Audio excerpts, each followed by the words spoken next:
Hey guys, Sandy here. Welcome back to my channel and happy Thanksgiving if you are celebrating Thanksgiving in the US. So today I am going to be scrapbooking two photos. One is of a break your own geode. It is in its full and complete state. And then here is Lana with a hammer getting ready to break her own geode. So I have a couple pieces of paper that I've pulled out. These are from Close to My Heart. They're the same paper.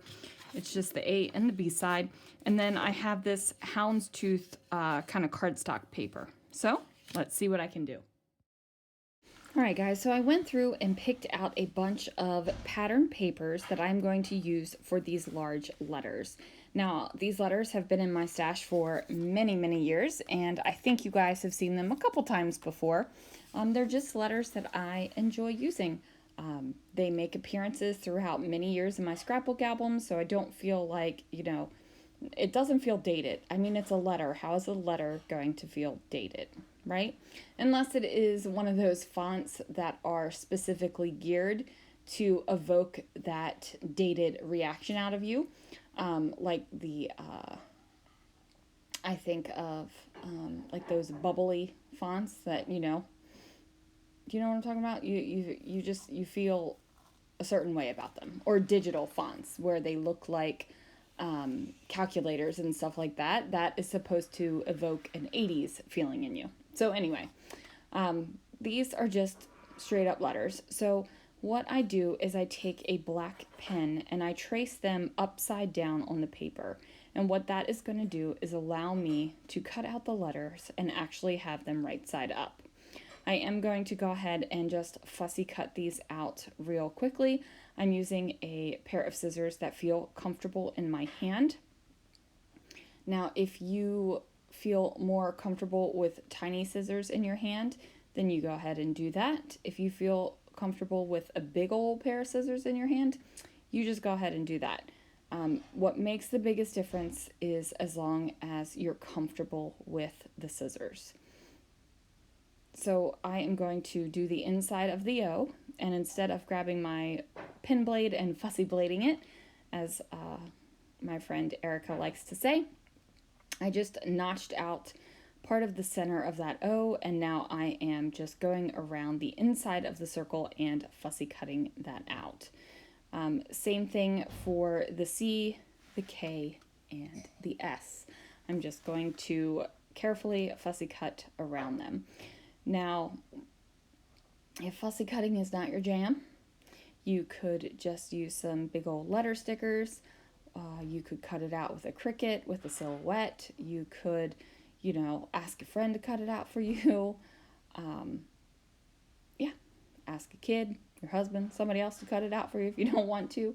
I do know that a lot of people suggest fussy cutting while you're watching TV or something like that. I don't want to fussy cut while I'm doing other things. Like, I will fussy cut when I'm scrapbooking, and that's when I fussy cut. I don't like take a sheet of paper and go out and sit in front of the television and fussy cut. Well, I don't really sit a lot in front of the television anyway, so maybe that's why. Maybe that's why it doesn't work for me. Because when I am in front of the television, I'm also doing something else. I can't do one thing at once. Like, I cannot just watch TV and just sit there. It drives me insane. I've got to do something else. Most of the time I'm reading and watching TV at the same time. So, I don't know. Is anybody else like that? Or can you just sit in front of the television and veg? Like I said, drives me insane. So I do trim down this paper to 11... I want to say 11.5 by 11.5, and that's going to give me this great little border around it. And then I have these other pieces of paper. Now, these pieces of paper are the ones that I cut the letters out of, and I'm just going to use them on this layout. Now, this layout is going to be very flat, so for those of you that are not lumpy bumpies, or who want to keep your layouts flat so you can put more layouts in an album, this has plenty of layers, but the layout is still very flat. I do trim down the floral paper, and I struggle with it because it's crooked, and I'm like, what the heck am I doing? And then when I go to straighten it up, I realized I cut both sides crooked. It wasn't just one, so I had to fix that. Now I'm going to cut off the parts where the letters were traced on there. And then I'm going to use these scraps of paper on my layout. And what this is going to do is just repeat all of the pattern that are in the letters up on the page. So the letters aren't going to just look like kind of craziness. Now you might have noticed that my S, the words are, they're not reading from left to right. They're reading on the vertical. So if that bothered you, I'm sorry. It doesn't bother me because I really don't care what the words say. It was more about the color. But if you are using a pattern paper that has a print on it, that you want the print to be on it in a specific direction, you do have to pay attention to where you're placing your letters to trace. Me, like I said, didn't really care. So I'm taking all of the layers and I'm all of the papers and making layers out of them. And I really have no idea how the photos are going to be on this layout.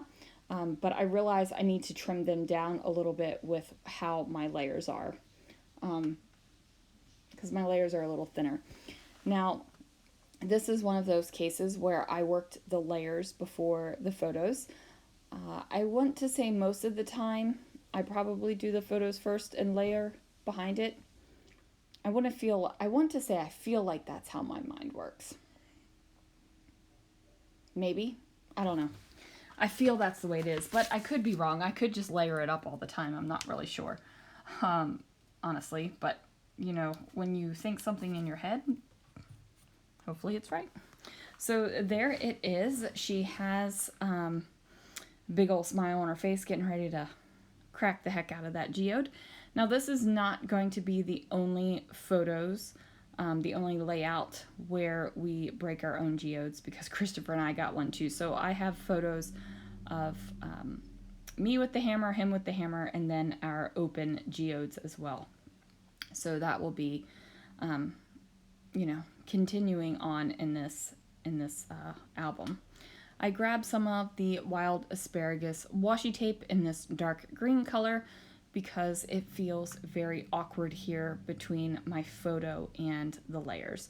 So I go ahead and add that washi tape in there. And now I feel like I need something else. I need something that is going to be behind the photo, but not, and getting rid of that polka dot gap is what I'm trying to do. That little bit of green polka dot paper that pokes through, it's driving me insane. So I'm covering that up. I do find this scalloped sticker in my stash. Now you might notice that the kind of wavy paper does not connect with the scalloped sticker here. And if that drives you insane, I'm sorry. It's not bothering me whatsoever. If it did bother me, I would probably put a flare over there. And then if I put the flare on, I'd have to put more bumpy stuff on. And like I said, this one's going to be flat, so we're living with it.